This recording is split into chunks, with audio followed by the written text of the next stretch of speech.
नमस्कार। Class 12th biology की तैयारी जोरों पर है।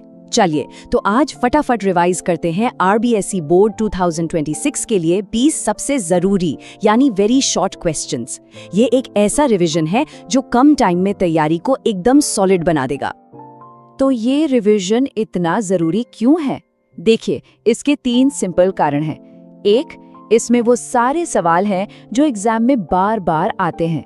दूसरा, इससे रिवीजन एकदम फास्ट हो जाएगा और मार्क्स पक्के करने में मदद मिलेगी।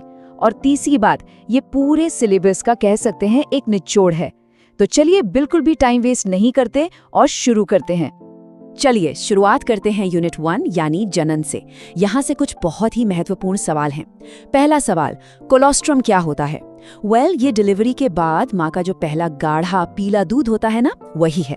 और ये इतना जरूरी इसलिए है क्योंकि इसमें ढेर सारी एंटीबॉडीज होती हैं। अच्छा, अगला सवाल, आईयूडी का एक एग्जाम्पल। इसका बिल्कुल सीधा सा जवाब है कॉपर टी।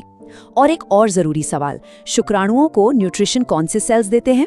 इसका जवाब है सर्टोली सेल्स। ये नाम याद रखना है। ओके, यूनिट 1 में ही आगे बढ़ते हैं।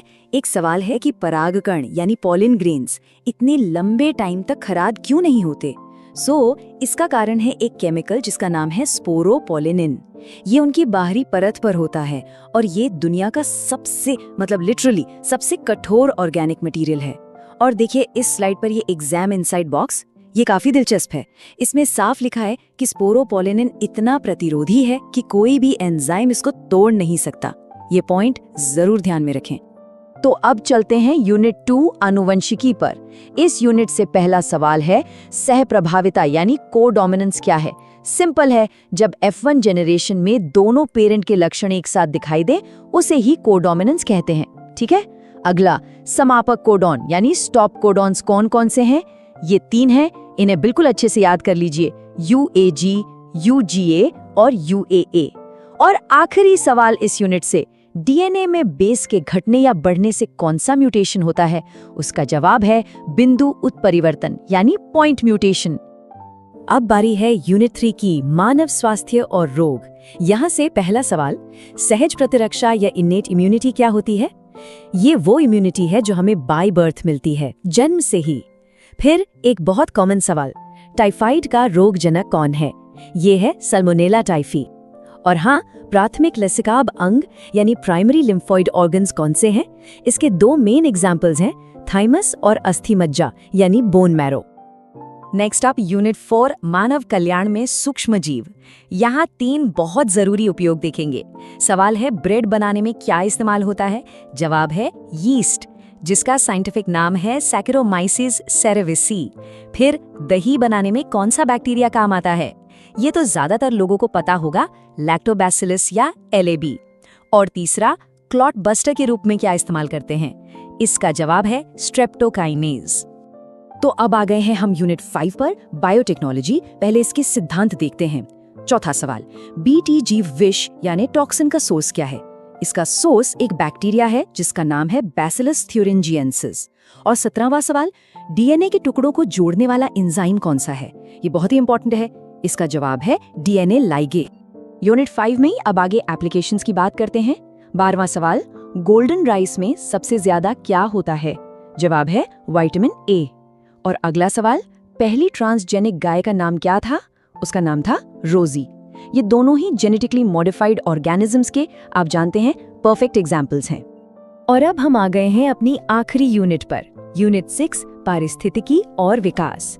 यहाँ से पहला सवाल, बाह्य स्थानीय संरक्षण यानी एक्स सिटू कंजर्वेशन क्या होता है? देखिए, इसका मतलब है किसी जीव को उसके नेचुरल हैबिटेट से निकालकर किसी सेफ जगह जैसे जू या लैब में प्रोटेक्ट करना। अच्छा, अगला सवाल, जब 2 अलग अलग जातियों को एक दूसरे से फायदा हो तो उसे क्या कहते हैं? इसे कहते हैं सहोकारिता यानी म्यूचुअलिज्म। और आखिर में एक दिलचस्प सवाल, सबसे विशाल डायनासोर कौन सा था? जवाब है टायरानोसोरस रेक्स। चलिए अब एक सुपर क्विक रिवीजन हो जाए। टाइफाइड का रोगजनक Salmonella typhi, clot buster streptokinase, bread yeast Saccharomyces cerevisiae, पहली ट्रांसजेनिक गाय रोजी, गोल्डन राइस में क्या है? Vitamin A. और दही का बैक्टीरिया लैक्टोबैसिलस। परफेक्ट। ये कीवर्ड्स बिल्कुल नहीं भूलने हैं, ये बहुत जरूरी हैं। तो सबसे जरूरी सवाल, पूरे अंक कैसे लाएं? इसके लिए बस ये 3 सिंपल टिप्स ध्यान में रखें। टिप नंबर 1, जब भी कोई साइंटिफिक नाम लिखें उसे हमेशा अंडरलाइन करें, जैसे सैल्मोनेला टाइफी के नीचे। टिप नंबर 2, जवाब एकदम टू द पॉइंट होना चाहिए। ये वेरी शॉर्ट क्वेश्चंस है, इसलिए सीधा आंसर लिखना है, कोई लंबी कहानी नहीं। और टिप नंबर 3, अपने जवाब में मेन कीवर्ड्स जैसे एंटीबॉडीज या स्पोरोपोलिनिन इनको हाईलाइट करना मत भूलना।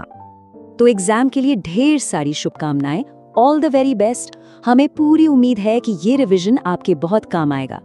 बायोलॉजी के दूसरे चैप्टर्स के लिए चैनल को सब्सक्राइब जरूर करें, और अगर ऐसे ही और सवाल चाहिए तो नीचे कमेंट सेक्शन में बायोलॉजी लिख दीजिए। धन्यवाद।